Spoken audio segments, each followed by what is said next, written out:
Hello, and welcome to another edition of Coffee with Chuck. I had somebody else ask the other day if there's really coffee in the cup, and so I don't know if you can see this, but hopefully you can see the reflection of something shaking in there. There is real coffee in here for you doubters out there. Every time I drink, it's usually coffee. A couple times it's been water. Only one time has there not been coffee in the cup, and I let people know about that. Anyway, great to be with you in 2020. This is our first Coffee with Chuck episode of 2020, and this is a special year because we celebrate the 40th anniversary of Jobs for America's Graduates. This is a program that started in Delaware, and it was started by Governor Pete DuPont, the Delaware governor at that time. Ken Smith was his top education aide at the time, and Ken is really a co-founder of JAG and has been the only president this organization has ever known, ever had. Had a chance to talk to Ken in December at the National Student Leadership Academy and sat down with him to talk a little bit about the history of JAG. Hope you enjoy.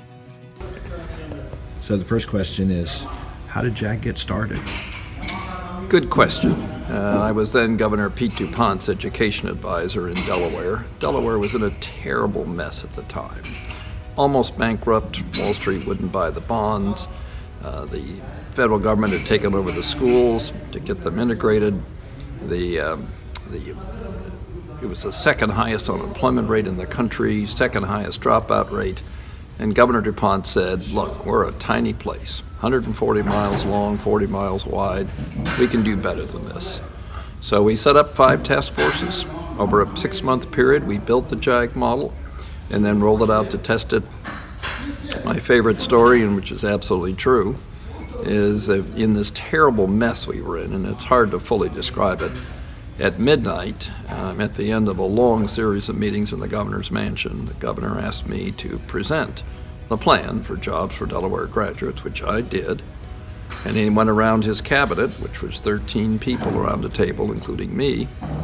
And because of the mess we were in and all the issues that the state was facing, they essentially said, no, no, no, no, no, no, no, no, no, and got to me, and I said, yes.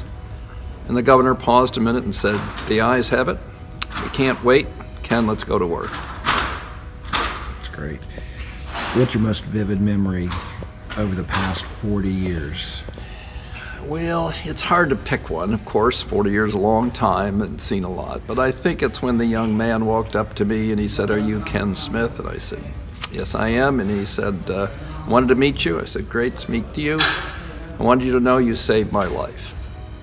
And went on to describe a really tough set of circumstances that led to that. So that's pretty vivid and very direct and very honest.